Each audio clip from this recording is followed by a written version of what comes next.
Good morning, everyone. I'd like to call the Public Safety Committee work session for July 10 to order. First of all, please, we'd like to have a Pledge of Allegiance. I pledge allegiance to the flag of the United States of America and to the republic for which it stands, one nation, under God, indivisible, with liberty and justice for all.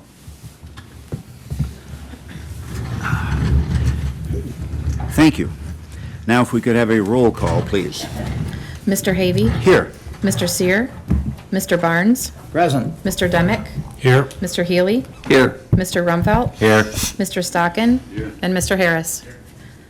6 present, 1 absent. Thank you. Okay, this will be the third work session to examine a way forward for Allegheny County EMS services. At the first session, we asked the EMS Advisory Board to review our EMS study and give us recommendations that we could discuss. At the second session, we heard the EMS Advisory Board's recommendations from Chair Kevin Waters and informational presentations from Paul Weaver, past chair of the EMS Advisory Board, and Doug Wildermuth and Brian Jones, representing E5. The Public Safety Committee was asked to absorb all that information so that we could discuss it today. In addition to our committee members, legislators, and administrative team, we have with us today Bonnie Van Housen, EMS Coordinator and Emergency Management Director, Kevin Waters, EMS Advisory Board Chair, Tom Sampson, Vice Chair, also from the Advisory Board, Brian Jones and Dennis Graves. We have Scott Lamphere also here representing medical transport. Okay, before we begin the discussion, I've asked Mr. Sampson to present his vision of EMS in Allegheny County. After that, legislator Rickett Swales has agreed to facilitate the discussion. Her skills in this area are greatly appreciated. Our goal today is to find the best suggestions and ideas to realize the success for the recommendations given to us by the EMS Advisory Board. By the end of today, we will have been given 3 different proposals with lots of parts to them. I hope that we can find nuggets in these proposals that will help us reach our goals. This will be an open discussion, and all ideas, whether brought up before or not, are welcome. Having said all that, I would like to ask Mr. Tom Sampson, flight nurse for Mercy Flight and EMS Advisory Board Vice Chair, to come up to the podium and present his vision for Allegheny County EMS. Good morning, sir.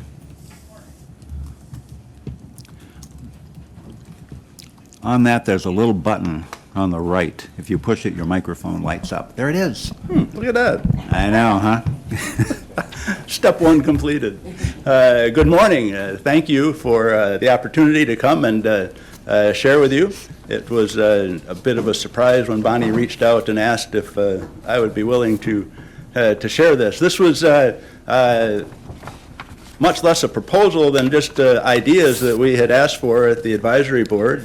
And I had put some down and sent them on, thinking that would be the end of it. But first, just to add to my introduction, how I got up here is I live in Houghton, have for over 30 years now.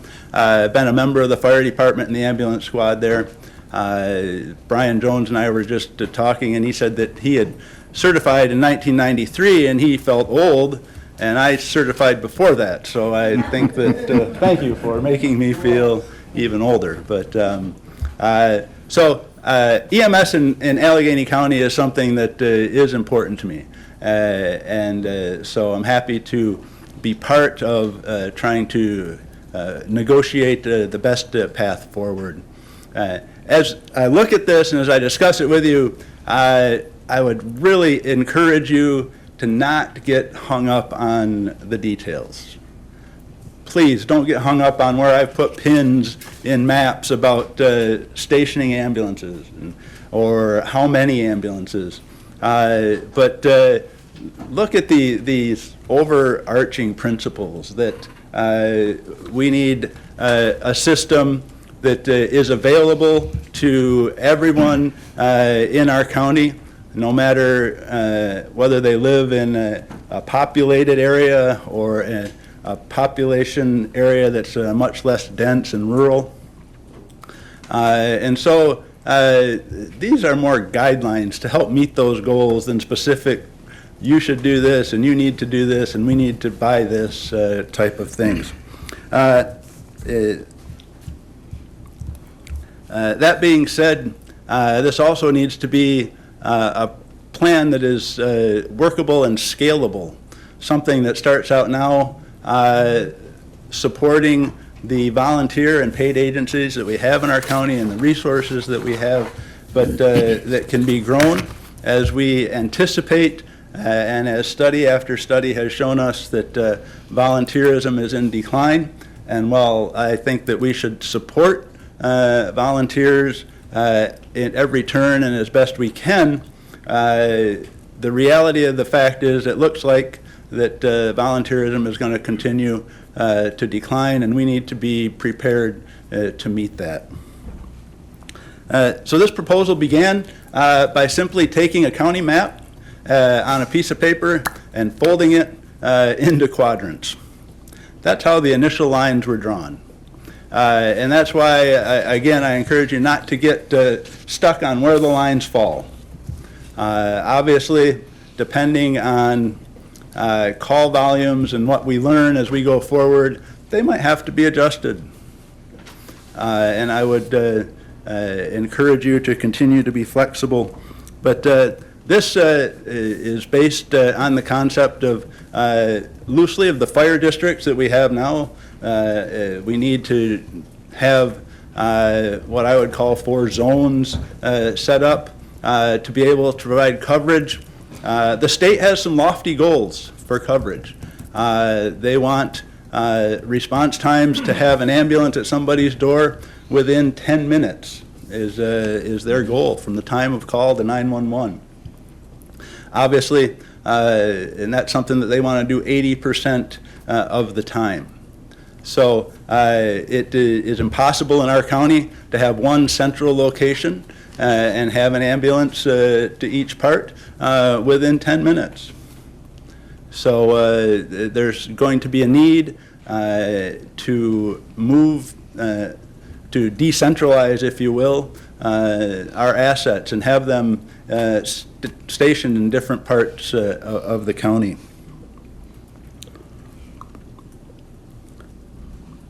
Having said that, it would make sense, since we have the administrator at Crossroads, we have training at Crossroads, that that would serve as our hub of operations. That the operations manager, obviously Bonnie's office is already there. It's centrally, more or less, located, has good roadways, has 86 that you can get on easily to travel throughout the county, has Route 19 that you can get on easily to travel throughout the county. And so it would make sense to me to have the headquarters of any operation that we build out there at Crossroads.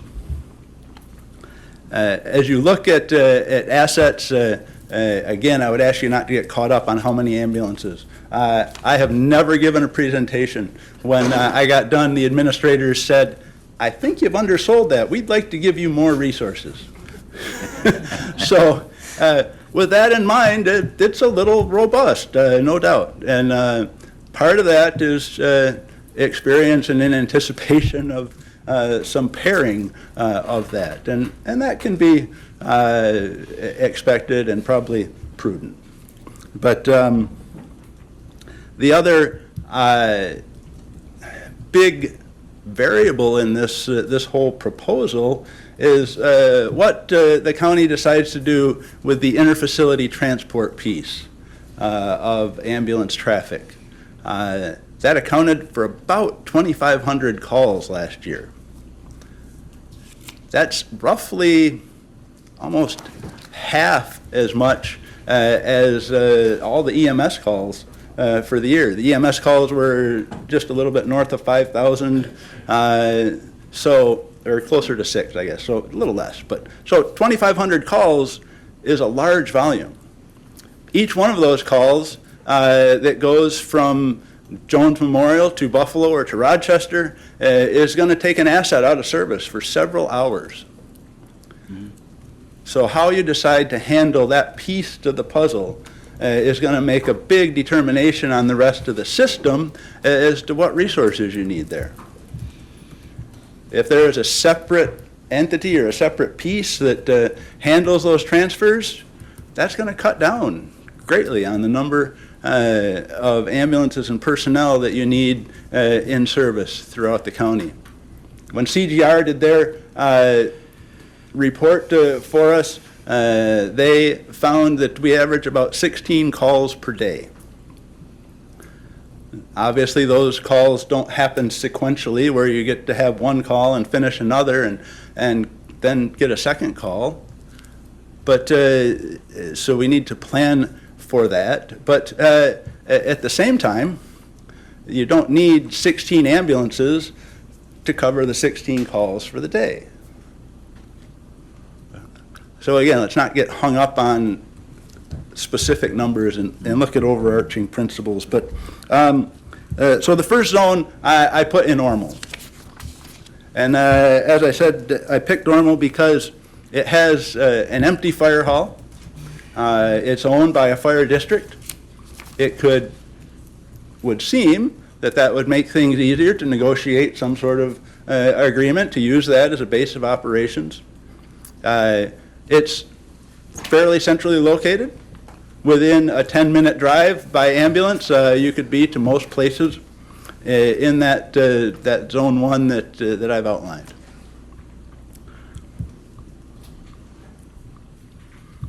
And covering that with an advanced life support unit, a basic life support unit, each for 24 hours of coverage. And another reason that some of these are robust is because as resources are depleted in one end of the county, it's the expectation in any EMS system that resources would be floated and moved around to help provide coverage. So some areas have to be a bit overstaffed to help provide that coverage. Zone 2, over in kind of the northeast part, is some very rural area. There is not a lot of population density in that kind of Cancerega, Birdsville, Granger, kind of out in there. Putting an ambulance in Birdsville might seem kind of silly because they don't get a lot of calls. But putting it in other places cuts down again on your ability to reach an area within the time frames that the state's looking for. A third area in the most populated area of our county, the Wellsville, Alfred, Willing, kind of that area, certainly has the most call volume. We know that just anecdotally, if you listen to the scanner, we know that by the CGR report. And so it would stand to reason that they should have the most resources. However, at this point, they also have very good coverage from their volunteer agencies. And so they cover a large percentage of their calls without having to rely on outside help. We're fortunate to have that. We should look to continue to build that. And that is why their resources are that as they are. Again, keeping in mind that if interfacility transports are a reality, Jones Memorial is in Wellsville, you have a base in Wellsville, it would stand to reason that those assets are going to get pulled to do the transports for you. Then finally, the fourth zone, in or around Richburg is where I put the pin in. Looking at kind of a central location, being able to cover our obligations. That area, again, fairly close, or the second closest probably to Jones, that would be relied on to help cover the interfacility transport work. On to the considerations. This is probably the more important piece of the proposal. Like I said, again, getting stuck on where pins are placed and total number of vehicles is not the purpose of my proposal. But some of the considerations, some of the things that I'd like to use this time to bring up and is that 3 of the 4 surrounding counties, Wyoming, Livingston, Steuben, all have county EMS systems in place. Some that have been there for quite a while, some in the case of Wyoming County that are just getting started. But it would seem, as those are contiguous counties to Allegheny County, that we could partner with them for some of the things that we have talked about, such as the county being able to provide supplies for agencies, clerical work such as helping with CME, continuing education recertification requirements for our EMTs. Perhaps some work with billing. Obviously, we are looking to contract or should look to contract with a billing agency that's familiar, but there's much work to be done in going over the patient care report, making sure that the information that the billing company needs is in there before sending it on to the billing company. Perhaps that's something that the 4 counties could work together on. And I think that that is worth exploring, how we could turn that into a regional type of program that would share the costs among 4 counties instead of among 1 county.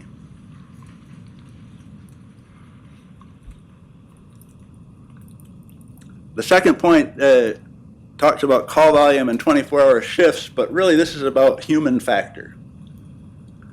And that's the idea that if you're going to have employees, whether they are county employees, contracted employees, however that piece looks, that part of retention and recruitment is taking care of your employees. That means that they don't just sit in the ambulance posted someplace on a street corner or some place for hours on end. That the system should be built out so that they have a place that they can go to, that they can complete their reports, that they can take a break, that they can get food and such. But the 24-hour concept is something in the EMS world that is very attractive. Work 24 hours on, have 48 hours off, work 24 hours on, repeat the schedule is one model that's done. Working 2 24-hour shifts a week gives you full-time hours plus 8 hours of overtime and gives you 5 days off in each week. Those are things that are attractive to people that are in emergency services.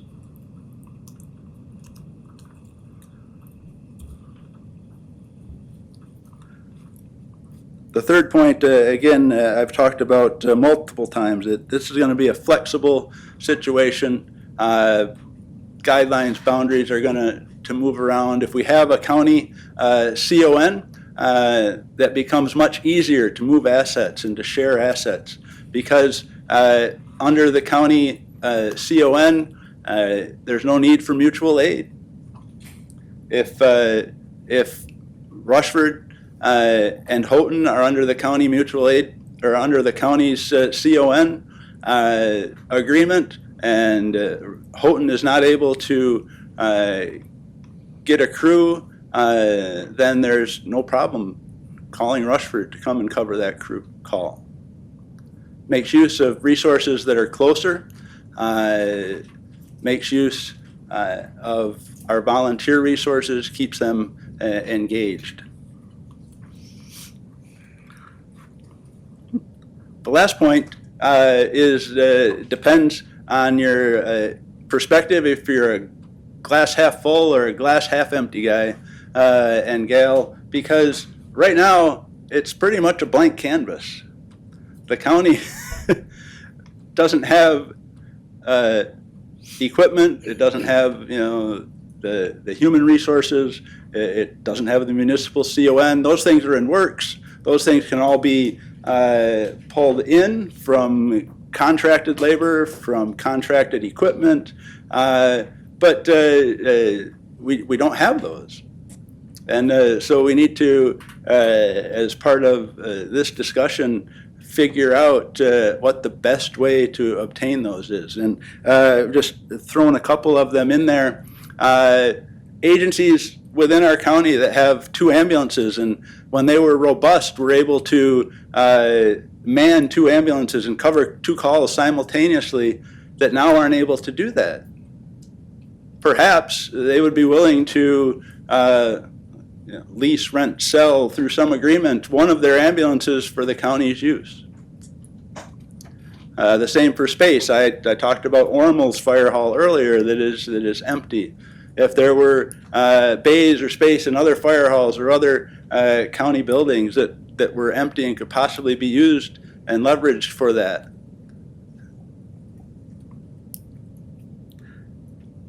And the same with labor. That is going to be obviously a huge decision, and whether that's everybody's a county employee, nobody's a county employee, a mix, a hybrid of that, I have no strong position on. But it's just another factor that we're going to have in place before we can initiate that. So again, the overarching kind of ideas here are that this is not a plan, never should be a plan to make the volunteers feel like they're being pushed out. The plan should be to help incentivize them.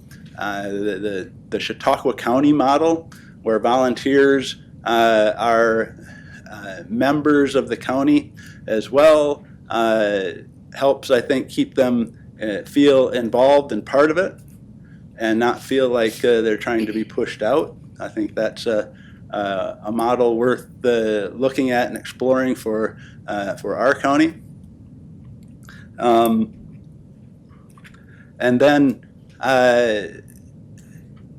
when we decide this, taking care of the people and investing as much into the people of our system as we do buildings and equipment.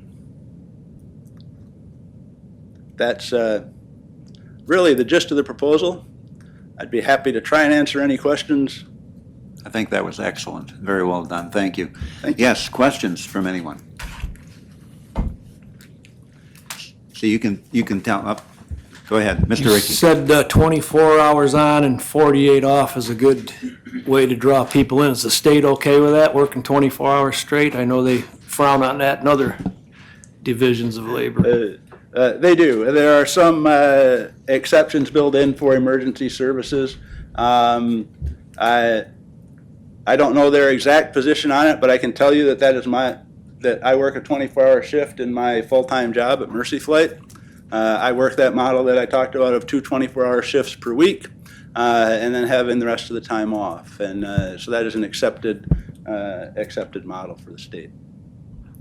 I believe some professional fire departments in the cities also work that type of a schedule. Anyone else? Did I get you up too early? You don't have questions. Mr. Sampson, thank you very much for your presentation. You've given us a lot to think about, and that's going to factor in with all the other information that we have acquired and are going to now try to juggle. So thank you so much. Thank you for the opportunity. Okay. Legislator Jennifer Ricketts Wales. Good morning. Jennifer has agreed to do the facilitation of this particular conversation because she has experience in this and I don't. And I do appreciate her help. Good morning. Good morning. So my background is in education, obviously, and I am a trained facilitator. I don't like standing up here because I feel like part of my audience is behind me. So I apologize for that. We'll figure that out as we go. I don't know if maybe I could go over here or whatever, but, Adjust anywhere you're comfortable. And you are a first responder, right? well, I was just gonna say, so my background is in education, and I worked at Alfred State, and I worked at schools, and I've been trained in facilitation and in writing curriculum, all sorts of stuff. And so Phil bowed out, and so Steve asked me if I would do it. Thanks, Phil. And I'm happy to do it. And in this particular role, you have to look at me as a facilitator and not as a legislator or as a EMT. However, I will say that up until January, I didn't know what I didn't know. And then in January, I took the EMT class here in Belmont. And now I am a EMT in Fillmore. And my husband and I both took the class and took the test, and I've started going on calls. One of the things that you will find, I think this is kind of funny, is another friend of ours took the class. She took her test before us. The next day, after she found out she passed, she had 3 calls, and they were all Mercy flights. So that's kind of how things happen in rural America. A couple days ago, we had a call at, say, 8:30 at night, and then I went home, got back, kind of settled in, and we had 2 more calls. So, you know, you can go for days with nothing, and then you'll have 2 or 3 calls all at once. So that's kind of my background. Before we get started, I am going to give you guys some rules, parameters, not rules, but parameters for today's discussion. And they even gave me markers. That's right. They appear to be new also. They do appear to be new, and the other one is new as well. But I only have 2 parameters, and maybe somebody else has some more. But the first parameter is 1, participate. And I don't care who you are. I don't care if you've never been on a rescue squad. I don't care if you've never been part of a fire company. We all live here. We all know what it's like. So the important thing is participation. And that means there are no bad ideas. Now, saying that doesn't mean that it'll work. But part of a bad idea might be a great idea. So please feel free to give anything out there. You might laugh at that, but it's true. Sometimes from the real bad ideas, we get pieces or chunks of good stuff, okay? And secondly, let's not use, this is my other parameter, and John Ricky's gonna help me with this. We are going to stick to no, they. Set. This is important to me. So if somebody says, you know, they said blah, blah, blah, I'm going to call you out on it and say, who is they?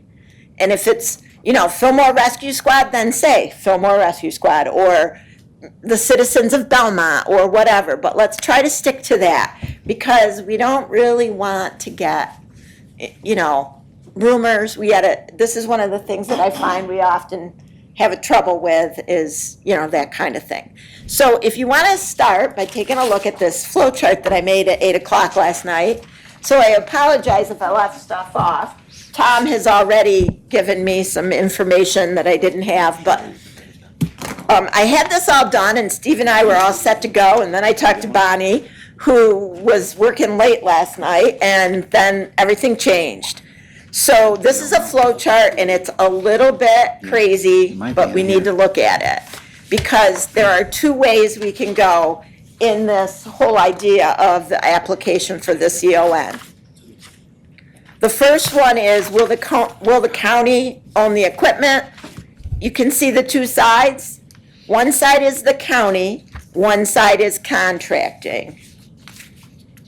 I don't know if we can put that up, Brenda. I don't think you have like an Elmo. I don't know if you have it in the computer. It's better for me, by the way, if I pretend I'm not on television, even though I'm not really on television, but on screen, I guess. So I'm not gonna, look up because that just makes me nervous. So we're gonna go through this just because there is a lot to this.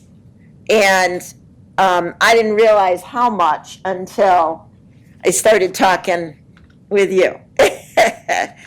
So let's start with looking at your arrows. The arrows point. Will the county own their equipment? Let's go on that side.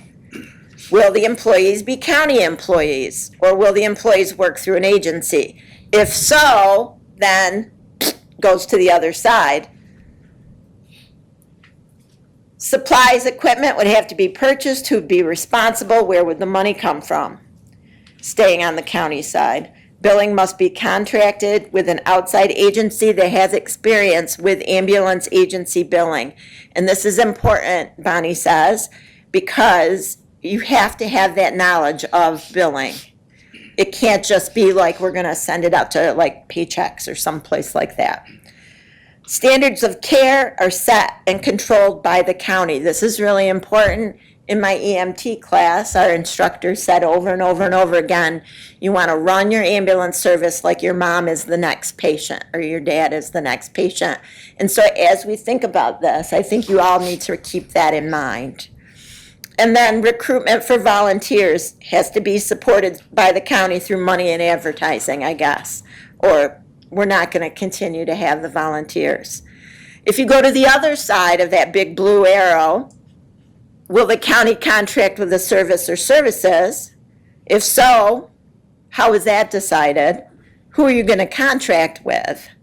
Will it be more than one agency, or will it just be one agency?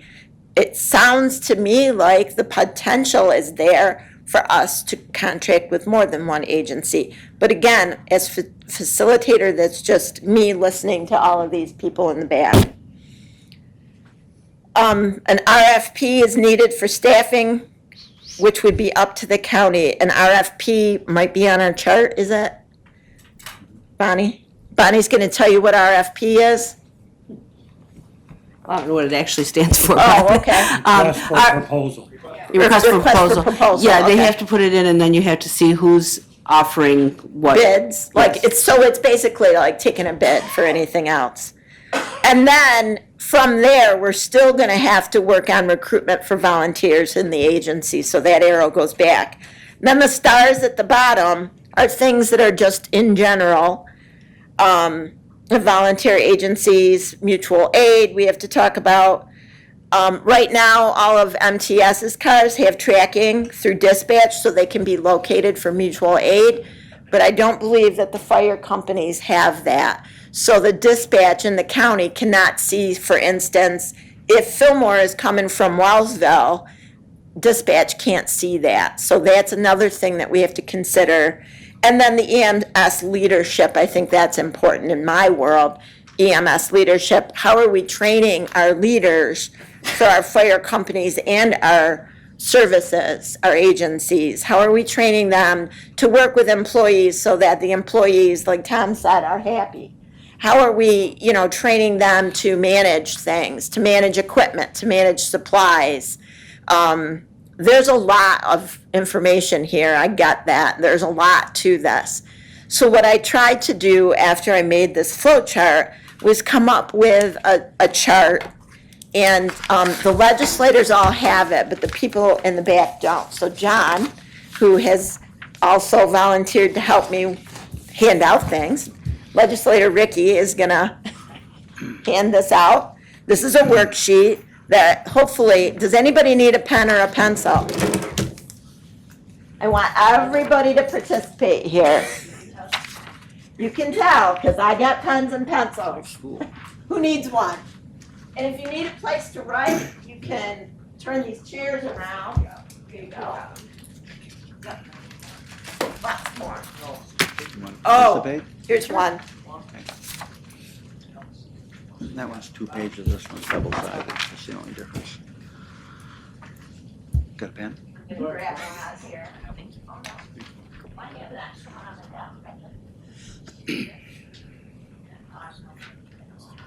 Okay. legislative worksheets are in their folders.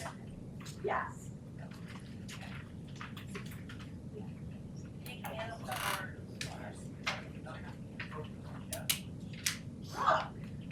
Sorry. Pencils, pens are here. You can tell. I worked. Yes. Just watching what you've done so far, I can tell you your point number one is not right, considering it was a bad idea. What do you mean? Thank you. Bonnie's gonna give me one right. So, what we're gonna do though is on this, these are they're numbered, but they're really not numbered in any particular order. And so I'm gonna skip. First of all, I'm gonna have you all add number 9. Number 9 is the inter-transfer cars. Say it again, Tom, inter-county? Inter-facility transfer. We're gonna add that as a number 9. For, More pens right here. just for probably the listening public more than anything else, you might explain what that is so that they Yeah. know. Hang on just a second. So inter-facility transfers are when someone is taken to the hospital somewhere and that hospital either can't meet the need or they need more service. And so your fire company, your ambulance squad is asked to transport them, or EMS is asked to transport them to another facility, often in the city. So Buffalo or Rochester, Corning, Pennsylvania, something like that. The other inter-facility transfer would be nursing home to hospital. Is that correct, Bonnie? Would that be? Yeah. Nursing home to hospital, nursing home to doctor's office. If the person is bedridden, like for instance, if they're not and the family can take them, that's sometimes the case. But sometimes, you need an ambulance in some cases to transport someone from a nursing home. Not in all cases, but in many cases. Okay, so what we're gonna do here is we're gonna take a look at this worksheet. This worksheet comes from the EMS Advisory Board, and I reworded things just based on what, some of the things that Bonnie said. And notice that I didn't put positive and negative, but positives and concerns, and then questions.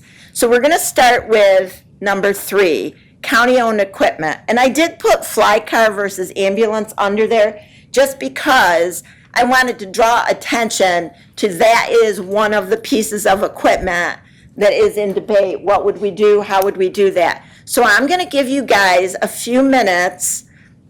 Here's where you come into play, Mr. Ricky. I think we'll do about 3 minutes for you to write down anything that you know that you think would be a positive, a concern, or a question about county-owned equipment. Not necessarily just the fly car versus an ambulance, but a county-owned equipment in general. Anything positive, anything negative. Some of you are gonna know more. Some of you just maybe have concerns, that's fine. We're gonna compile all of this information eventually and give it back to you so you can take a look at it. This is where you have to participate. Come on, man. You can start. Mr. Ricky's got the clock on. This is where in school I would go do do do do do do do. Very nice. We might ask for different songs for different questions, if that'd be all right. Exactly.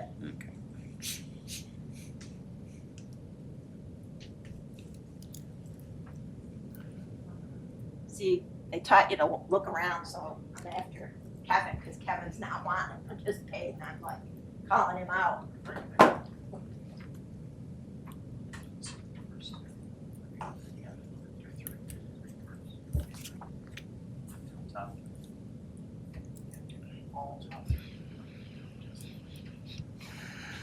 Just number 3 we're working on right now. Of course, our chair needs some more direction, so we are working on number 3, county-owned equipment. Positives, concerns, or questions you might have, and/or maybe you have all three, maybe you just have one. You know, you don't have to fill each column up. Some of you may not have any positives because you don't know. That's okay. That's okay.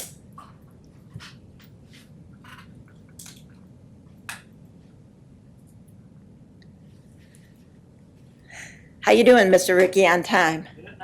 Minute and a half left. Okay. Jan's already done. It's okay. Bonnie's still writing. See, when you say work session, this is what we mean. You know, I didn't realize it was going to be so hard. Will there be a quiz later? Yes, Oh, next man. week. I don't do quizzes. No quizzes. Not good. No quizzes, I promise. Okay. Maybe for the ladies that have to read this and compile it for me. No role playing? No, no role playing. Thank God.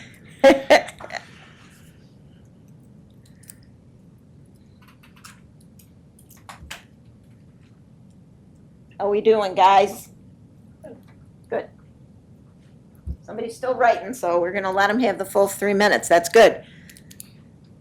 I feel like behind me has more knowledge, you know. Oh, yeah. You know, they're probably gonna be writing. But again, there's no bad ideas, you guys. There really isn't. Somebody might really come up with something that we've never even thought of, and that's what this is all about. And you can do it too.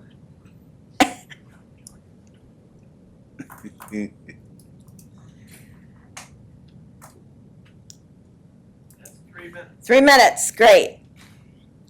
Okay. Now, just to get the discussion going a little bit, does anybody have like a real good positive that they'd like to share? And again, no pressure, but, I do. okay, In favor of county-owned equipment, reliability and consistency, Okay. safety, reliable funding. great. Is that what you had too?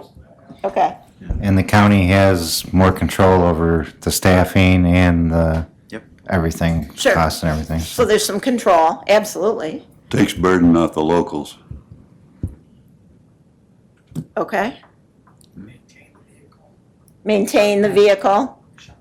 Yeah, we've already got some shops and mechanics, right? Leasing it could go onto our leasing that we're already using.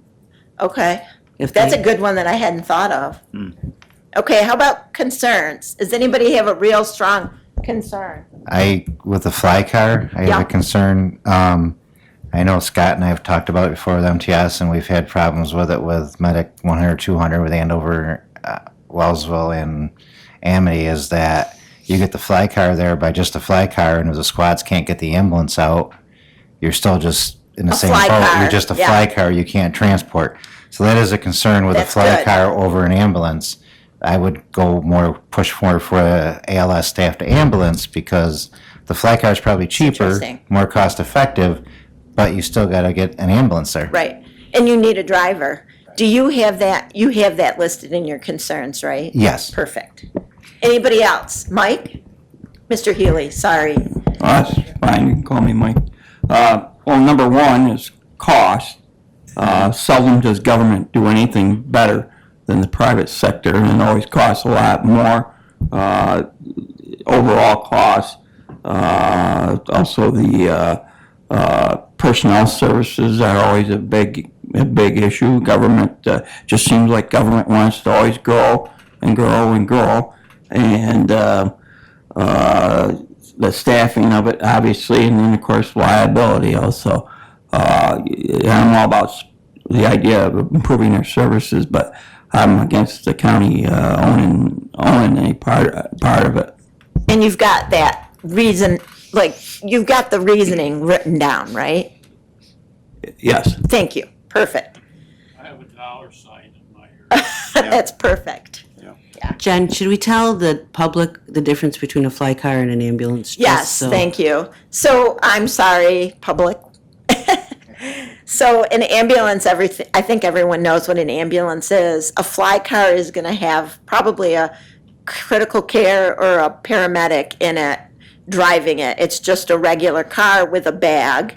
they'll have their supplies in it, but it's not as big or as complex as an ambulance would be. And they would get to the scene and they will leave that fly car there and jump into the ambulance and assist from there. Is that correct, basically, everybody? Yes, it's not a transport vehicle. It's not a transport vehicle, right? So if there's no ambulance when the fly car gets there, that is a concern.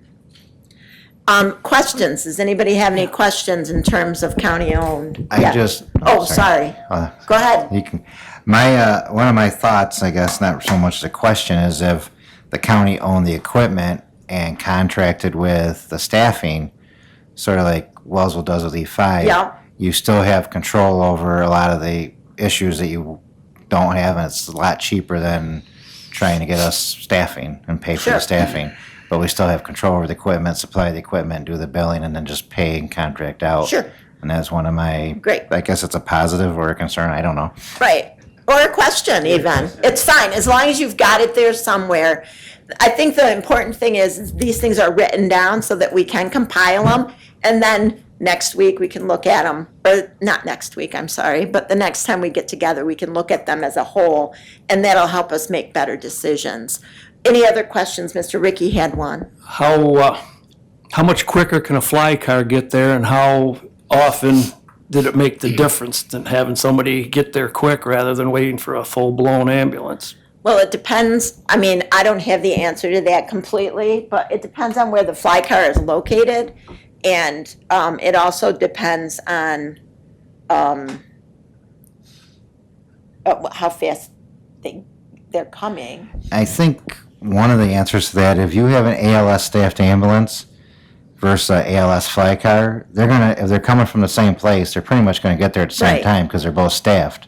It's just you have a better, you can actually transport instead of waiting for an ambulance, where the time consuming, say Brian or Scott get there as the ALS tech in a fly car, when they get there, they can treat the patient, start treatment, but they can't do anything with the patient until maybe an ambulance gets there. And if you having trouble getting the ambulance out the door because you don't have a staffed ambulance, that could be 20 or 30 minutes that they're on scene, at least sometimes, with that patient without being able to do anything but, I mean, pretty much a paramedic can do a lot and save the patient's life, but you still got transport. Right, exactly. And that's where you're losing your time, is waiting for, and Scott's got a question in the back.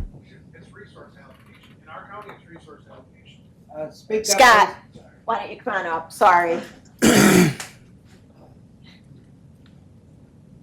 I would agree with Mr. Rumfeld. Time is not going to change much, ambulance versus fly car, but in our area, it's resource allocation. It's easier to have a lot more BLS ambulances out there and chase them with a fly car because you can spread those out. We're running 2 or 3 medics a shift where we're running 4 EMT ambulances, or if you include all the agencies in the county, we have 26 ambulances ready to go if we can staff them. So it's really just a resource allocation piece at this time. You're not driving the fly car much faster than you can drive the ambulances today. But as a new EMT, I will say, and maybe I'm wrong, but on almost every call I've been on, we've needed a paramedic.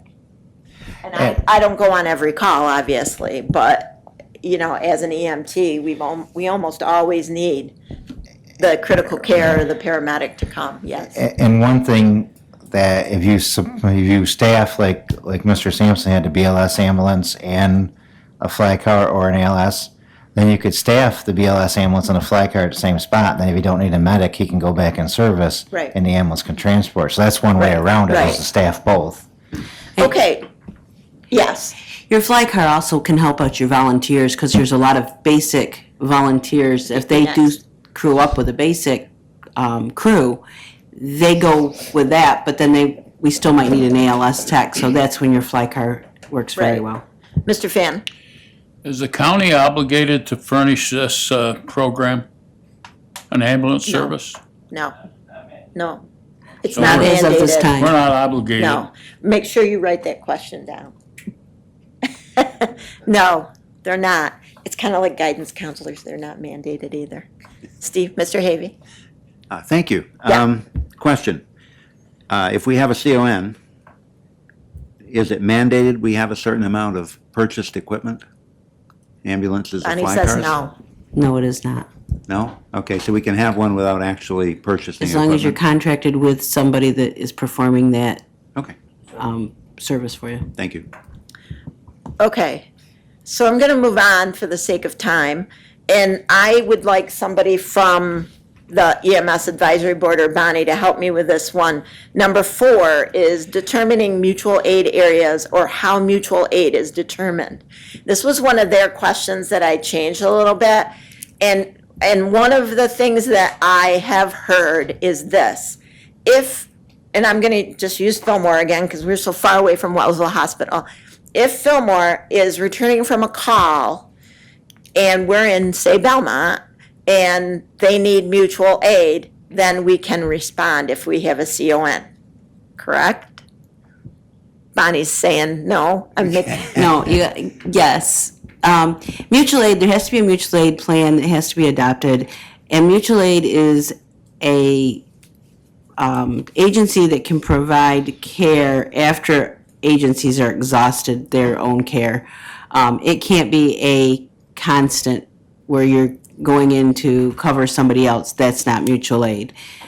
So it's got to be and it's got to be at the same level. So this is where legislator Burdick's thoughts on Alfred being able to go to Alfred Almond School when Almond can't respond because Alfred Almond School is an Almond district might come into play, right? Yes. It's like just like the fire service side of the, Yeah, there's a little more stipulations on the EMS, but yes, it is a mutual aid. very plan. similar. Yes. Thank you. I think also there's the closest vehicle concept is maybe what you're going after here with the CON. That's a whole kind of different thing from the mutual aid. So let's take a minute and just write down, and maybe you're just gonna have more questions on this one. Some of the folks in the back probably have more positives or concerns with mutual aid, but please write down your thoughts on this one. And again, it might just be all questions, but, Ms. Burdick, I would say for sure, your question would be, will Alfred be able to respond to Alfred Almond Central School? Mr. Ricky, let's do 1.5 minutes this time. Because I think that we're gonna have less thoughts on this one.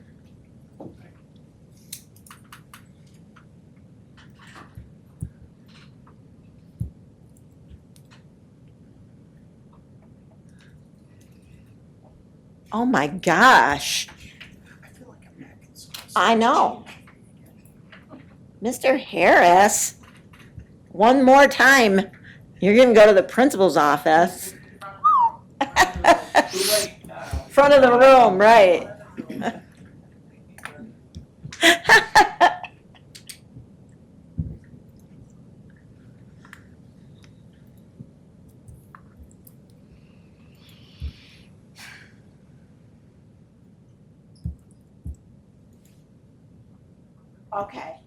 Okay.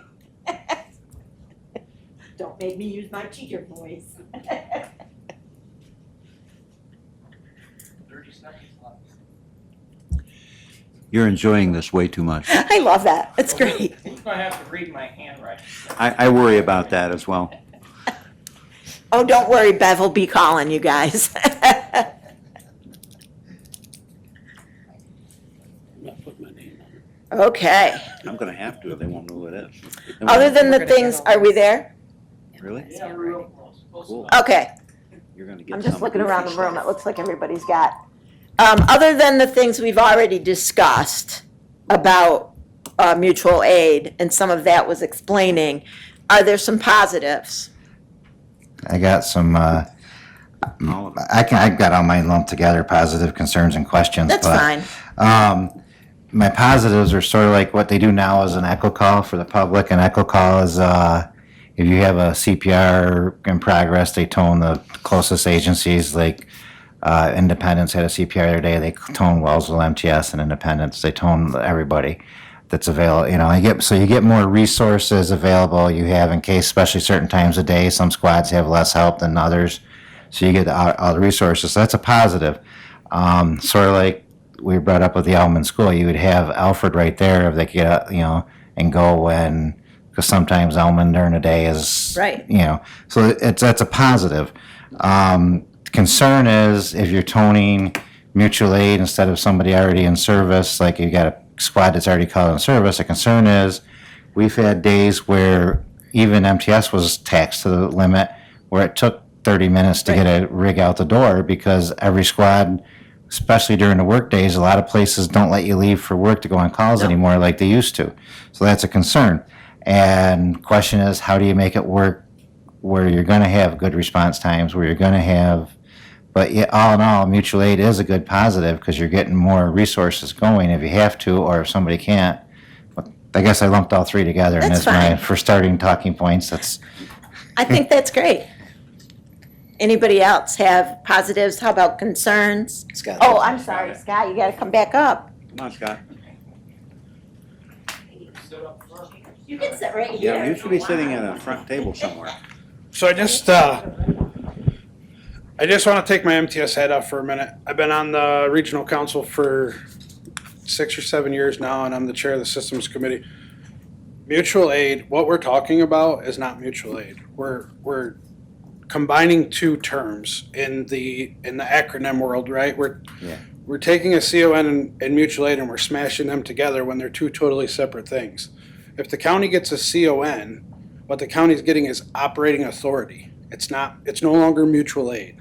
Mutual aid is when you don't have operating authority, allowing someone else to come in.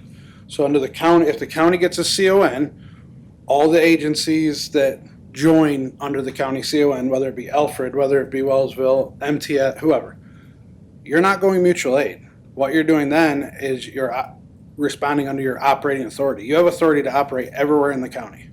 So you can take Wellsville to Canaseraga if you want to, as long as it's under the CON.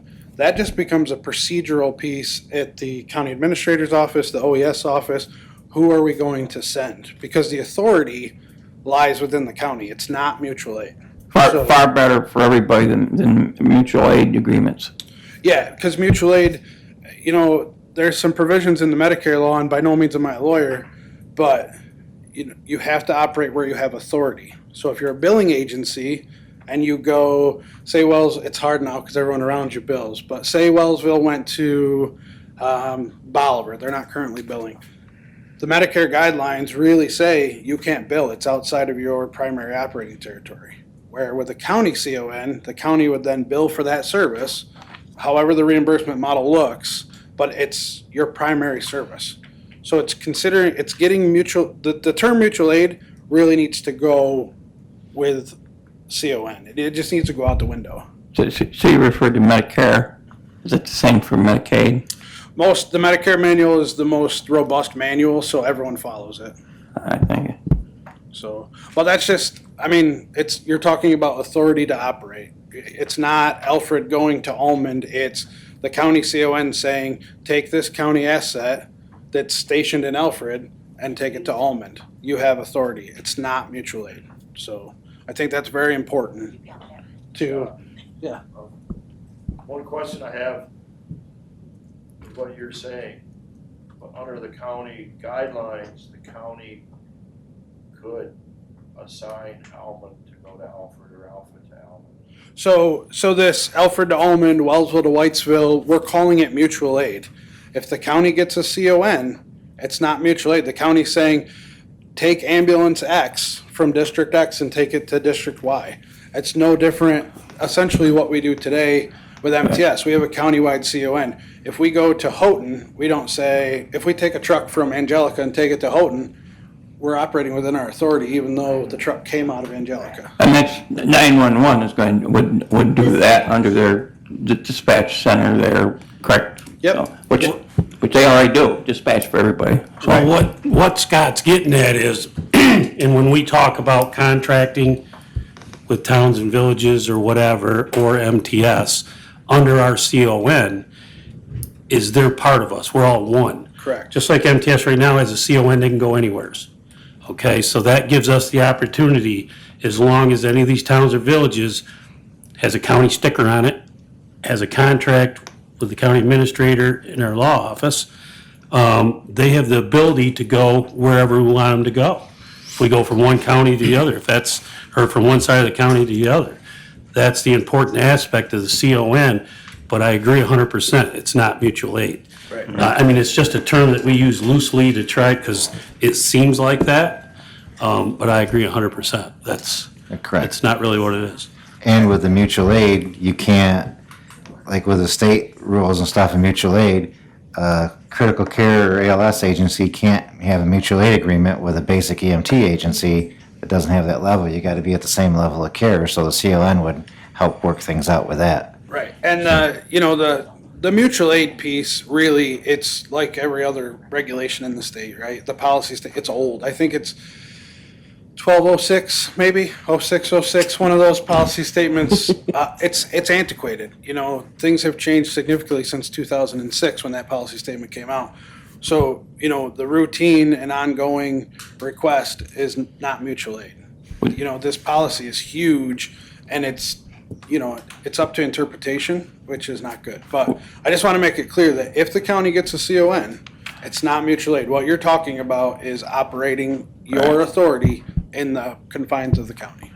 Would that allow for operation outside the county too? Like just outside the county. That would, Yeah, right. right, that would fall under mutual aid, which would be true mutual aid, right? So our county could have mutual aid with our surrounding counties? Sure, yep, All right. yep. Good job. I hope you've got that written down. Anything else? Now that we know what mutual aid really is or isn't? I have That's a great. question. Yeah, How are the districts drawn and can we change them? Can Alfred and Almond be one district? Do they have to be two, or is it by town lines? Just They're not by town lines, it's by your CON. When you get your certificate of need, your CON, you have an operating territory. It includes what is covered in that. So in order for Alfred and Almond, they would have to combine, become a different agency, and do the territory. Or Alfred can expand their territory to include Almond if they can prove need. They could go ahead and expand their territory. It's very expensive and it's very time consuming. An example of that is Wellsville has a CON that covers Wheeling, Scioto, Wellsville. So it's just not one town, it's just where they needed the coverage at. And we contract with those towns. That's a good example. But I thought you just said if the county has a CON, then you can cover anywhere in the county. Then, so why, I don't understand what you just said about Alfred Almond would have to combine. That didn't make sense to me. Correct. If it was under the CON, he's asking though about Alfred and Almond if they could combine. If they, that's difference than the CON. If you're under the county CON, that's a completely different, because then the whole territory is under there, everything in Allegheny County borders. other than what's on your sheet, are we good on that number 4? Okay, we're gonna move on then. So the next one is kind of near and dear to me, I think, and that is a countywide standard of care that could be established. That's number 5, Mr. Harris. So what I think about this is just me thinking out loud to you guys, is training. When I hear this, I hear training. How do we train our employees, or if they're not employees, if they're contracted, how do we get them trained? And there are trainings, I know. For instance, I will give you an example. My chief in my department told us that in September, there is a training specifically for working with the Amish, which is something that I would like to take. So how do we coordinate that? Do you have any positives? Do you have any concerns? And again, you might just have some questions. And would the county be responsible for then letting, all the fire departments know and making sure that at least one person from each department maybe gets trained on certain things? I don't know. Jim's not sure he understands my thought here. Maybe he's just thinking. Mr. Healy. Mike's all right. I know, but So, we could tie those requirements to, Training. for training to funding. Well, yes, we could. The only problem is that you want a standard of care all the way across the county with every, and for instance, it might be something as simple as making sure that the ambulance is cleaned every time or is always cleaned, or that, everyone is following glove regulations, things like that. There's a lot to it. And maybe, somebody else might want to give, I'm a brand new EMT. I know I don't know much. So if anybody else wants to talk about it. All I know is what I've learned through school settings where I've responded to emergencies. That's kind of my background. And it's also, you could be like the QI, QA, the Yeah. county could go over. Like one of the questions that was raised last night at the EMS advisory board was, we had like 7 or 8 Mercy flights over 4th of July weekend, and were they all needed? And we could go back at a county level and see, QI, QA, and let, I don't know if all the squads would be up for it, but if they contract with us, they're gonna have to be. Right. And one of the things that I know about Mercy Flight, I'm sorry, Bonnie, I cut you off, is that it depends kind of on where you are too. Like, I went on a call in the middle of Granger and we Mercy flighted her. You might not have Mercy flighted that person if they lived in Wellsville. So that's another consideration. Just for a knowledge, QA, QI is quality assurance, quality improvement. Thank So you. that's what we're looking at. And your standard of care, if you're looking at your PCRs to see how your patient was treated and the outcome is a lot of your Right. standard of care. Yeah, Brian in the back. Brian, come on up. Yeah. Good morning. So, in the overall operating authority established by the county, you're going to probably either have employees, staffed services, or contracted labor. All of those agencies have training components built into them with field training officers already set aside training that they're required to do to maintain their employees, their staffs, and all of your volunteers that are currently in the county have to have training. Having said that, leveling the playing field and making sure that everybody is elevated to the acceptable standard of care is the achievable metric here that we're striving to get to. So just know that that particular training component under the county CON, that gives you control over that, and you can maintain that that's an acceptable standard, but there are already those procedures and those structures in place. Thank you. Another thing I know EMS Council has talked about with these standards is the need for some sort of discipline. And I agree with that. Because if they're not meeting standards and they're continuously doing it through our CON, I think that'll be important to, I don't care if it's a volunteer, it's a hired, it's a contract, but that there needs to be something that brings them to light to know that what they're doing is not right. Oh, that's a good Right. point to add, I think. I mean, right now we report it to the state and the state disciplines them, but maybe we could have something in the middle that we can withhold funding or do something if the squad doesn't actually. And is that something that the county wants to take on? Just a thought. I think that gives everybody an incentive to, Do better. do better, right? All right, have we discussed number 5 pretty thoroughly? You feeling good about what we've done so far, Mr. Havey? I like it. Okay, great. Let's flip over to the back, number 6. I think we can skip this one for right now. Request for staffing. This was on the list of things from the advisory board, but I'm not sure that, what do you think, Bonnie? Should we skip Yeah, the it? RFP wouldn't really have anything to do with it. It comes down to what the county decides on, how they want to do that. So Right. there's a lot before that. Okay, so number 7 and maybe number 8 we can do together, and the headings would continue on here. So we've got positives, concerns, and negatives, and please write, because again, I'm gonna compile this, but recruitment, I am on the recruitment committee. They asked me to join just because of my background, and I think that this is a tricky one, because there's a big component of time for volunteers. So I guess what I'm looking for are, what are some thoughts? And I'm gonna say this, because I'm old. We need to not just recruit young people, but I think we need to recruit people of my age who maybe are retired or semi-retired, who are looking to support their community somehow as well. So my husband is 70, and he is probably one of the oldest new EMTs in the county, but good for him, right? So think about recruitment. The recruitment committee could really use some help and some support. So positives that you can think of, negatives, or concerns and questions. Mr. Fanton? Yeah, I think, from my experience, that the towns actually contract with the ambulance corps and the fire departments. Am I correct on that?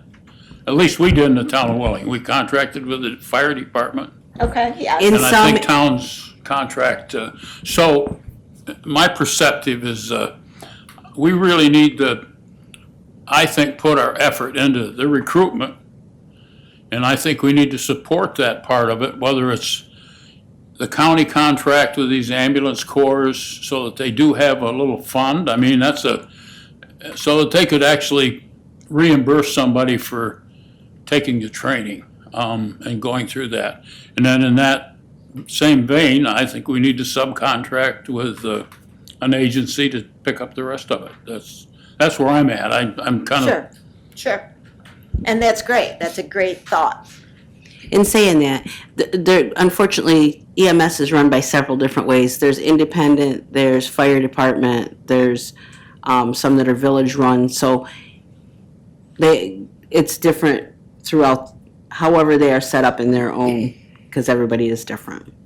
Well, I'm sure each one of those could use some funding. And Oh, if we're absolutely. going to obligate the county in any way, it would seem to me like that would be an avenue that we would pursue to help out where we could, because they're short of money in most cases. So my experience has been the town pays for whatever service. When we had a fire department in Willing, we contributed a certain amount of money to that. If you have an ambulance corps, then, or whether it's combined with the fire department or not, it doesn't matter.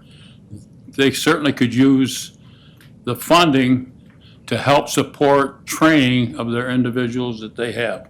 And I give these volunteers all the credit in the world for the time they put in for that. So, but I still think on the other side, to contract with someone to pick up the rest of that, that's where I'm at.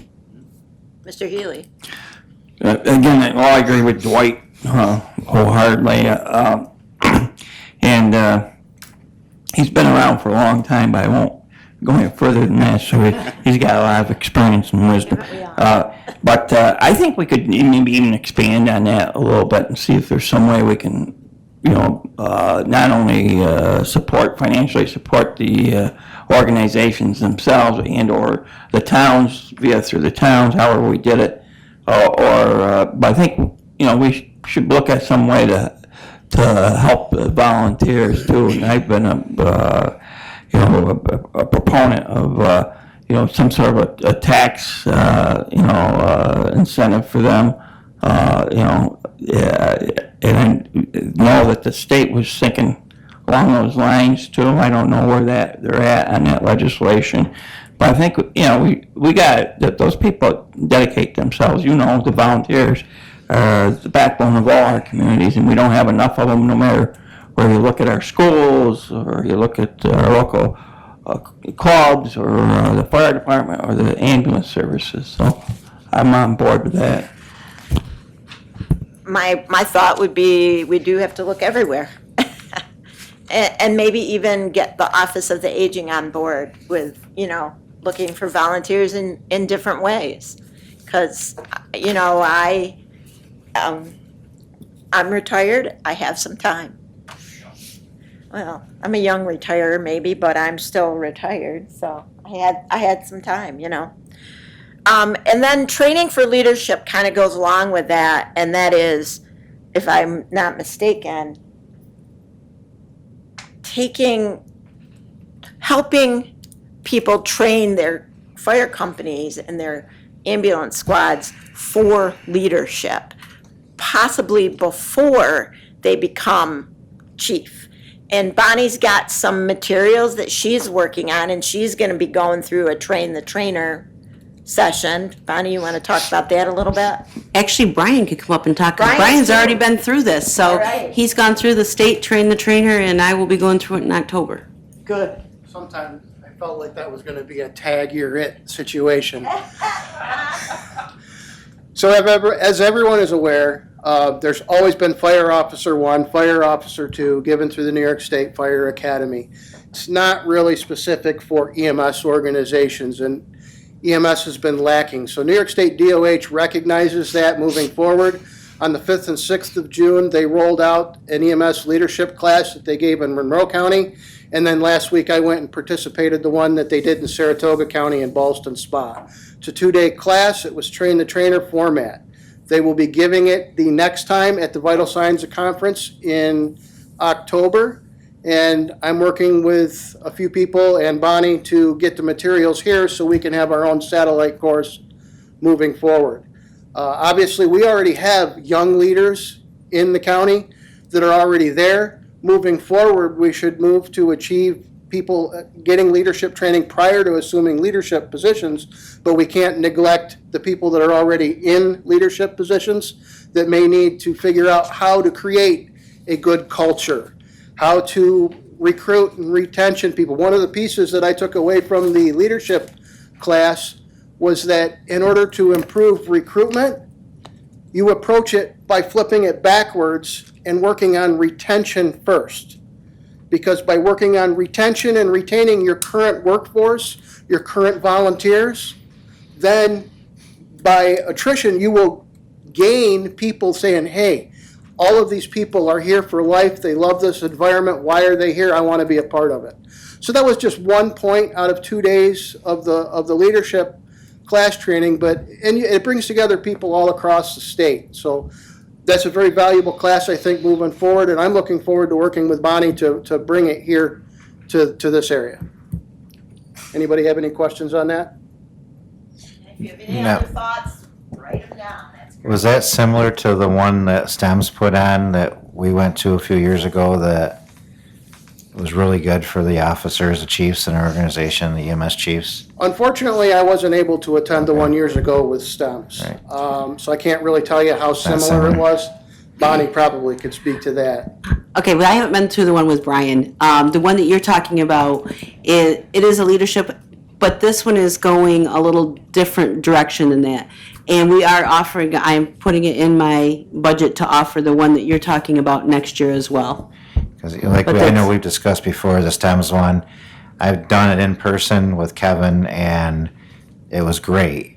The one they do online is supposed to be similar, but you don't get anything, you don't get as much out of it online. You do Right. this. So I've talked to STEMS about getting the contact information and the amount so that I can offer that here next year. One of the continuing takeaways here is that training never ends. It is a continual cycle. You start at one place and you move through. So those pieces are definitely some that should probably be put together. Thank you. So in talking about money, you're putting towards it, training is one of the things. We offer the CFR, EMT, AEMT, paramedic, but we have to keep remembering about the continuing medical education, the CMEs, to keep them certified and to be able to do these leadership trainings and keep those going so that we have people ready to take over and be good leaders to keep the squads alive or the agencies alive. And trust me, you want to take the continuing ed stuff because you don't want to have to go back and take that EMT class for that long again. Does anybody else have any questions or any concern, anything that they can't write down and we can compile? Ms. Burnick? I'm probably going to sound like a negative Nelly, and I apologize, but That's okay. it seems to me like we have a lot of decisions to make before we even get to Yep. all of this. I mean, we haven't even decided. Nope. We haven't even applied for the certificate of need yet, so it seems to me, I kind of feel like we're jumping the gun a little bit. I know it's good to plan ahead, but it seems to me like we've got some other things that are a lot more important to decide on before we decide on this other stuff. And if Well- I'm wrong, tell me, but Well- that's just how I feel right now. You're not wrong, but here's the thing. You can't apply for the certificate of need without a plan. So by bringing all of this information forward, we can create our plan. That's kind of our end goal. And so you're right, but in order to have a plan, you've got to think these things through, like who's going to do the training, who's going to employ the staff, who's going to buy the equipment. So that's kind of where we are. It does feel that way, but sometimes when you make a plan, you have to get through some of this stuff first. Yeah, sure. No, I totally get it. All right, last one on this backside was the interfacility transfer, and I think this was the number 9 that we wrote in. And this is sometimes where, this is kind of how EMS started, if I'm not or MTS started, right? Was in this particular thing, doing this particular thing, and I think they want to continue doing that, right? Okay. It's your moneymaker. That's the moneymaker, right? So if you have any thoughts, Mr. Timekeeper, we're gonna not worry about time right now, but in a minute we are. So if you have any concerns, any questions? Mr. Healy? Well, the healthcare facilities, nursing homes, hospitals, and perhaps doctor's office occasionally, I don't know. They're using those services, but they're not paying for them. Is that correct? Paid by insurance. And some of that insurance is there again, we fall on down to Medicaid. A lot of Medicaid patients, which the state doesn't reimburse the county for either. We're one of two states. The state doesn't totally reimburse us for our Medicaid costs. So I keep that in mind. It seems like to me those facilities, I don't know if they've been talked to or if they've been included in any of this conversation, but I think we ought to be getting a lot more input from them. I heard yesterday that part of the reason we're flying people so much up to the other hospitals is because they won't accept them. It's not that they maybe can't, they just won't accept those patients at the ER, at maybe some of our surrounding hospitals. So I think they ought to have a lot more buy-in to the whole program. They're probably the beneficiary of a lot of it, and the same with the nursing homes. And correct me if I'm wrong on this one, but often the hospitals don't accept them, but it's not because of insurance or Medicaid that I'm aware of. It is because they don't do what that person needs. So they don't do hip surgery or whatever it is. Is that correct, Bonnie? Well, I wasn't tying the Medicaid into that, but I was tying it, sometimes they don't accept patients just because they don't have maybe the staffing or That's true too. there at the hospital. But we do get notifications from hospitals when they're like full. Maybe, well, I'm not too sure how accurate all that is, but what I'm saying, if we're paying the costs, because it won't take somebody instead of they can't take somebody, there's a lot of difference there. Yes, it depends on what they have the capabilities of, or if I can use an example of last week. We had a stroke victim that normally we would bring to either Olean or Wellsville.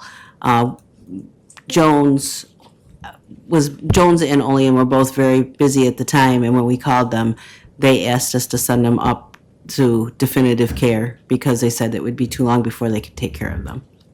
So that is a respect that they have that capability, but preferred us to send them up. And I'm not trying to knock those institutions, but I think they should be part of the solution, not part of the problem. Oh, yes, I think the hospitals should be, yes, most definitely. And some of the hospitals sometimes offer the level of care, but it's not available at the time. Right. Like we had a patient that we had the pleasure of taking to Strong because no hospital would accept the person because they didn't have anybody available to take care of that person at the time, like orthopedic. So sometimes the hospitals just don't, they might offer that service, but they might not, because there is a shortage of doctors and specialists in this area. Okay, so interfacility transfer, make sure you write down anything else that you can think of. I'm just moving us along because I want to flip back to 1 and 2 here. And we are going to do both of them together, and I am going to set the timer on this one. So I want positives, concerns, and questions. Now that we've had some of these conversations, you may have more concerns, more positives about contracting with an agency versus the county-owned agency. Now's the time to do that. So we'll go to maybe, let's do 5 minutes again. And you're going to fill in, Mr. Harris, both 1 and 2. Positives, concerns, and questions.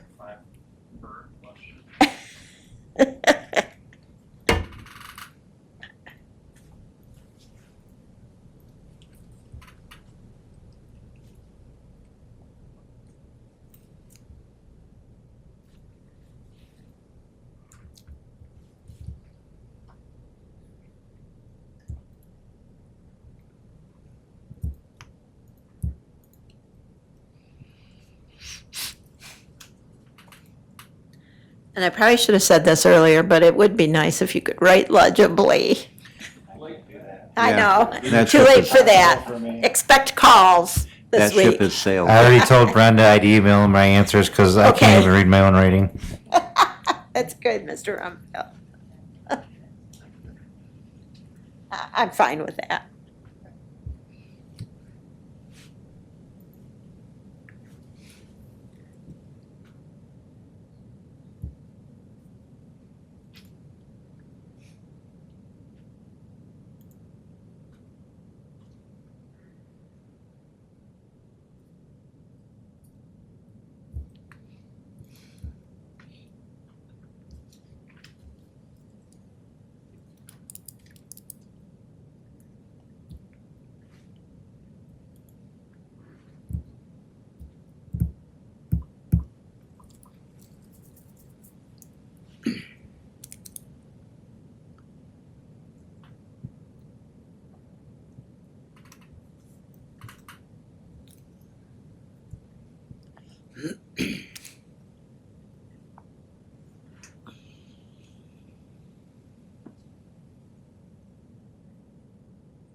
Absolutely, yes. I can send you these documents through email so that you can type on them, no problem.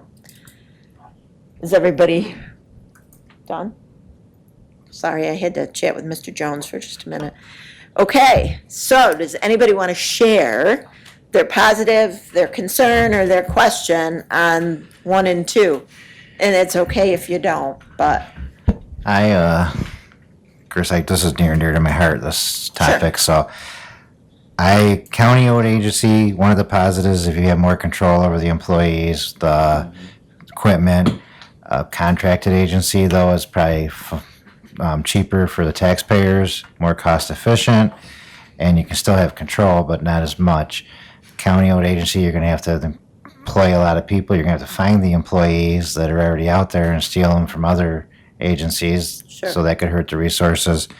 So I mean, I see pros and cons of both. I would lean more towards a contracted agency in my opinion, but just because of the cost efficiency and we already have those resources available to us, so. does anybody else want to share anything? Madam Facilitator. Yes. I'm thinking that we're going to need to determine, I guess, somewhere in the near future, if we decide that we want to go down the road of a owned agency, if we buy equipment, what equipment we buy and where we position it. A lot of that is going to be a conversation all by itself. Based on what we know right now, I'm thinking that, like Mr. Rumfeld said, contracted coverage is probably a good idea, or in the case that we buy some equipment ourselves, perhaps reaching out to E5 for some staffing so that we don't take from other agencies. And that may get us off the ground, and then we can decide in year 2 or something if we want to be a agency ourselves that's staffed by county employees. I don't know. Well, I'm going to go back to what Jan said or asked, which is, I think first you have to, and maybe this will be our next step, is develop a plan, and it can be many years, I would assume, to, if you decide that the CON is the next step. Mr. Demick? Yes, my thoughts are, and I agree 100% with what Tom said earlier about quadrants. I've looked at quadrants from day one we talked about this. All 4 of those quadrants have 4 different needs in my world. They're all different. They all have different abilities. And in my belief, I think that we're going to need both. It's not going to be one thing that's going to work. We're not going to be able to put a bunch of employees together. We're going to have to work with staffing. We're going to have to work with MTS. We're going to need to work with Wellsville Rescue. It's all going to be part of it because of every quadrant is different. So it's going to come into play that, you know, we're going to be looking at so many different aspects in those 4 quadrants, but the benefit of us having that CON we will have control, so we can tell where we think we need it, you know. And it's not going to happen the first time we do this, that we're going to hit this nail on the head, you know. And maybe in the future, we may be able to do it with our employees. You can't leave that out. But I think there's a whole lot more to look at and put together. Like you said, you know, make a plan, but we got to start somewhere. Just remember too, that even if you use a staffing, they're still going to be looking for people around here, so we're still going to be using the same Volunteers the same and- people that, Right. you know what I mean? Like you said, by using staffing, we won't be doing that. It still does that. But I do agree 100%. It's going to be a hybrid, no matter how you do it. We have to use every resource that we have in the county, because at this point, we don't have enough as it is, so we need to use every resource there is now. All right, so I think that the next time we have one of these meetings, these work meetings, that will be our goal, is to compile the information that we have here, the questions, the concerns, and the positives, and then try to start formulating a plan. Is that right, Mr. Havey? That's exactly right. You know what I'm thinking? This looks to me like a funnel. and we have been dumping information into the top of that funnel like a fire hose. Sure. And at our next meeting, that's going to come down to a smaller volume that we can look at. And we are making progress. It is a journey without any doubt. So we are making progress, and I know nobody is any more impatient than I am, but I know that this is just, honest to goodness, this is just so complicated that until we all understand it fully and then go down through the funnel, we're not going to be able to make an intelligent decision. So I appreciate you doing this, by the way. Does anybody have any last thoughts before I sit down? I'd like to give Jen a hand. She's a great Oh, yeah, facilitator. for real. Yeah. We may need her again. Okay. Buy her lunch, so I think we should do that, yeah. Okay, well, that was fun. And I do appreciate it, Jen, you did a wonderful job. We have on here committee recommendations and open discussion and questions, and that's a pretty broad area. So I welcome random thoughts and questions that we can attempt to work through. Mrs. Burdick? Well, you probably know where I'm going with this. I do not. Obviously, I have a huge concern in how this is all going to get paid for, whether we contract or we do county-owned.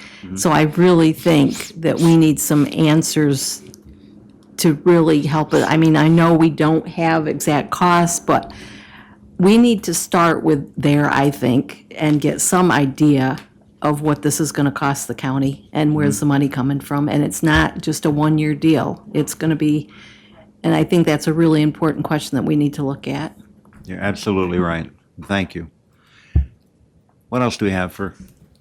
I think is Jan, and I wasn't thinking of Jan, but as I was doing that flow chart, that hit me pretty hard. Like, where does this money come from? And it's scary. Interfacility transfers.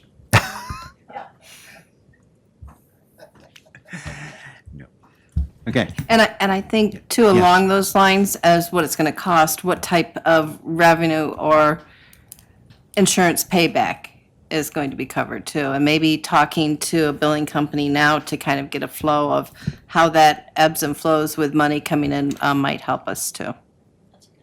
And also, as we go forward, we've received several terrific presentations. Some of them have touched on how to pay for this stuff. Some of them have touched on how to staff and other questions that we've raised today. So I would ask you to reach back to your notes or back in your memory from the other presentations, because that's all part of the funnel.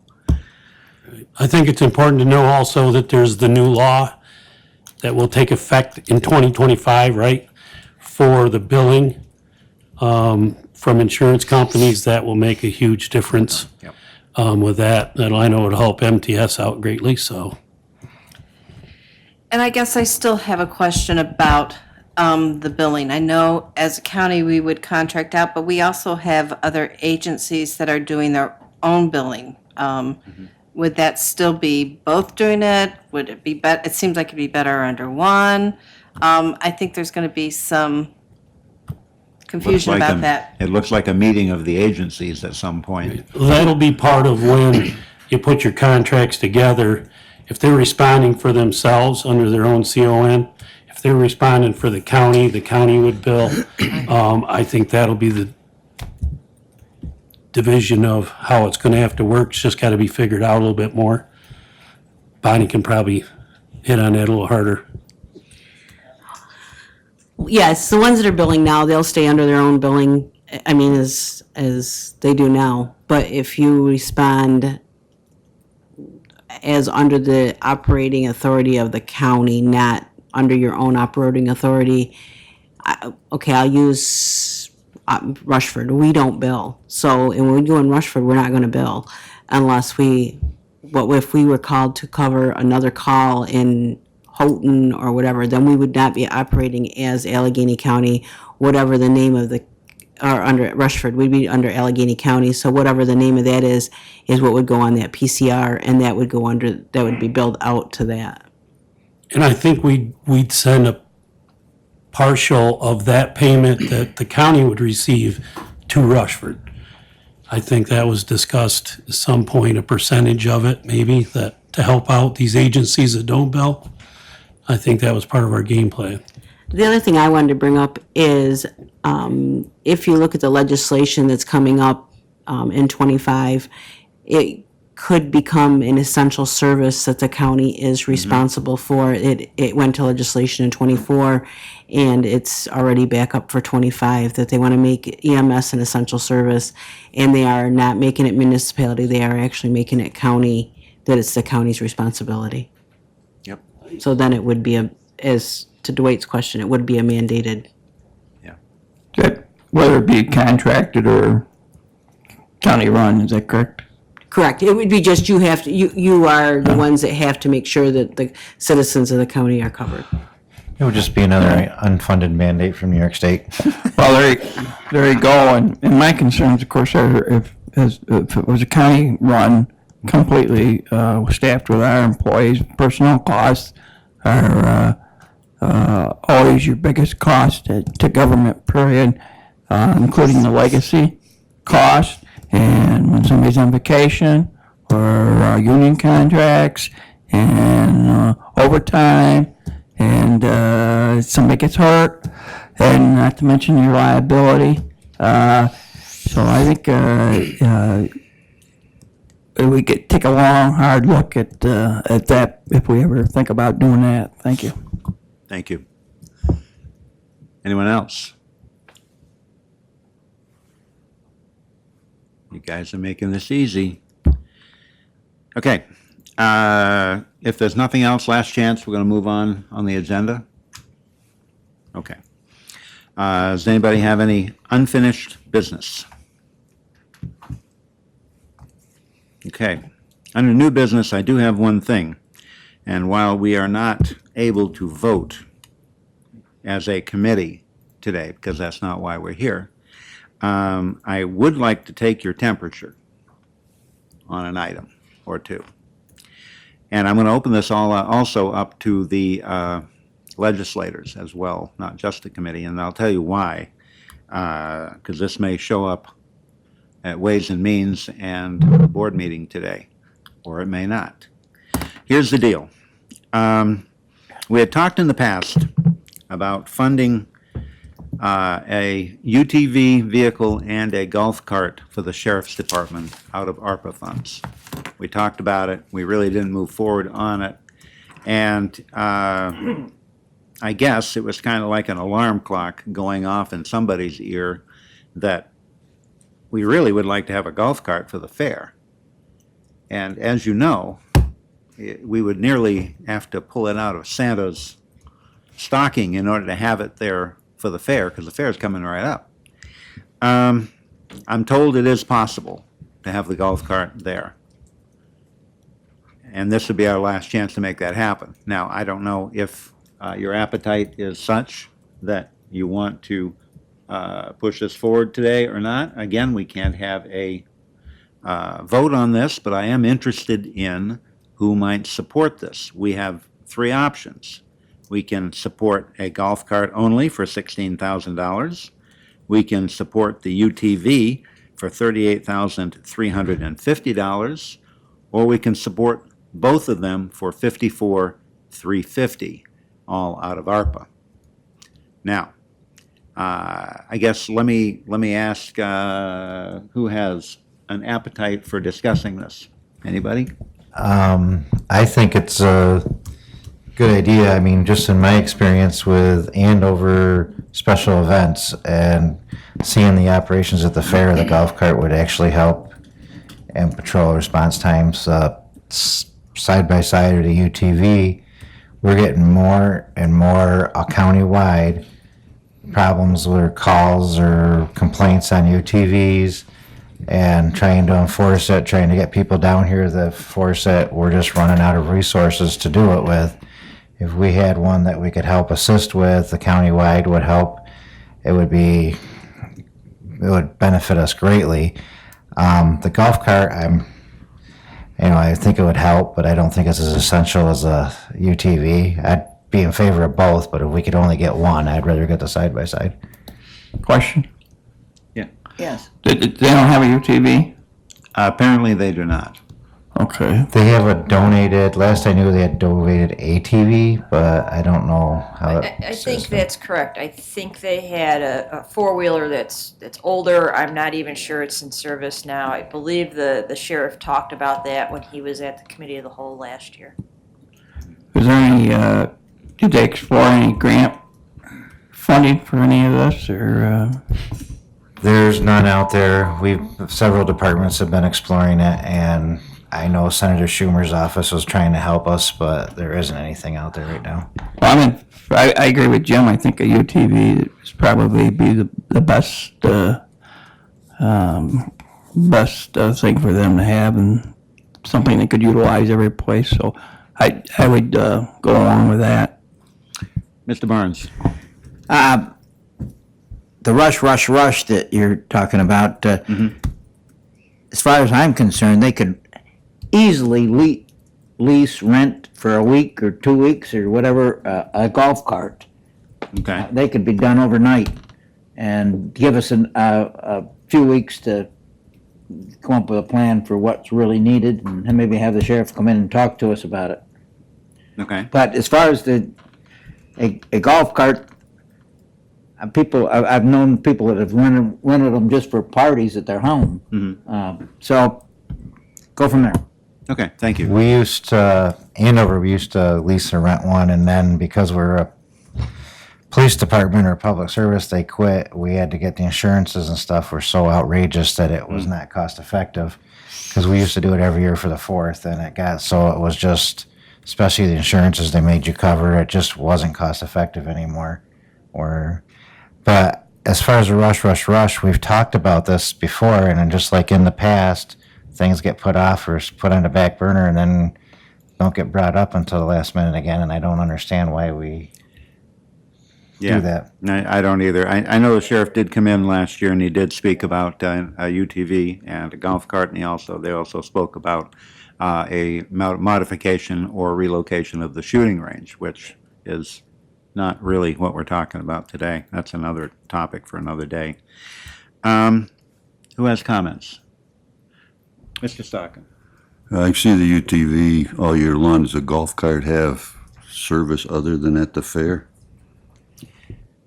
I am told, and I can't speak for the sheriff's department, but I am told that it would be utilized at other county events, such as Cuba and Wellsville and Labor Day in Rushford, et cetera, is what I'm told. July 4th. Yeah. I wish we could have had somebody here from there to help discuss more. What? On the sheriff department, yeah. We certainly could. That would not allow us to get this done today, which it's fine. It's what it is. What it is. Mr. Ricky. Does the UTV/golf cart require a trailer to tow it, plus a vehicle that's equipped with a Trailer hitch? I'm sure it does, but I'm sure that. And do we have a trailer, or is that another expense? I believe I'd asked the sheriff that, and he said that they had the ability to get it where it was needed. I don't believe he was looking to acquire a trailer for this. We do have the vehicles to tow it, so I know that. Yeah, Like, I we don't tow think the this boats with requires those another vehicles, so. purchase. Okay. Other comments and stuff? Scott, how you doing? You don't get to vote. Actually, we're not voting anyway, but go ahead. I just, the fair is a huge undertaking for us and the sheriff's office, and we work well together week to week, every year during the fair. There's a lot of places in the fairgrounds to get there in a quick hurry is difficult under the current, we've shared the UTV that we have, but to Legislator Umfeld's point, renting them, now the insurance requirement, we rented them for the first 2 years we did, and if you have to utilize them as an emergency vehicle, something may not go perfectly well, the requirements are ridiculous, so we borrow, one of my family members UTV for the fair because we can't afford to rent one either with the requirements. But the sheriff's office is, any emergency during the horse arena, during the day, there's a lot of stuff going on at the fairgrounds. And for the sheriff's office, they support us very well, and we try to support them as best we can. But it would be a huge asset to them, especially during the fair. Okay, So thank you. Yep. In my opinion, I'm just one, okay? But I think putting these off doesn't really make any sense. They're coming out of ARPA money. We've talked about it. We do believe that there's a need. We could rent one possibly if the insurance worked, and then we could talk about it some more, but I'm not a big fan of talking about it some more. I think we probably need to figure this out. So once again, I'm just one person. I support Legislator Chairman Havey's opinion on it. We always talk things to death. I mean, just the EMS thing, I was told I was working on it before I got elected. I've been here almost 3 years now, and we're still working on it and talking about it. So I think we need to act and get something essential. We've talked about this before and put it off and put it off. And it just seems we always put things off. Why can't we make decisions? Yeah. I agree with both of them. I know for a fact that we talked about it earlier in the year through the ARPA discussion. We haven't had any ARPA discussions recently, so I'm sure it hasn't been talked about. But I know they went through what they've had to do, the 3 quotes, the bidding, whatever. I don't know what more we can ask for to fill this. I agree. I think we need to move ahead with it. Fred, are you saying that they have quotes already? Right? Yeah. That's Okay, I wasn't, No, I yeah. was not aware of that. I thought they were gonna have to go out and, Oh, no. No, they've got everything. No, that's they the know numbers that- exactly what they want, it's Right. available. Right. Okay, I'm all for it. Okay, thank you. Okay, I'm just going to ask if there's anybody who is strongly opposed to purchasing both of these and getting it done. Mrs. Burdick, strongly opposed? I am. I don't really need, if you have the UTV, I don't think you need a golf cart too. And for what's it gonna be used, it can't be used year-round. It can only be used seasonal. It just doesn't make a lot of sense to me to buy both, but I would support the UTV. Okay. Let me explain what I know about the UTV they're talking about. I believe, and Carissa can verify this, I believe. I think it's on tracks. Yeah. Right, but I don't think you're gonna take a UTV with tracks to an event, To the fair. really? Yeah, it was a Can-Am Defender with track system. I don't know if they were going to try to do, I believe you can swap those tracks out for wheels, but Oh, I don't know probably. if they were doing another set of wheels for it or not. If they were just doing tracks, I'm not sure. All right, that's what I know I about can't it, remember, so. sorry.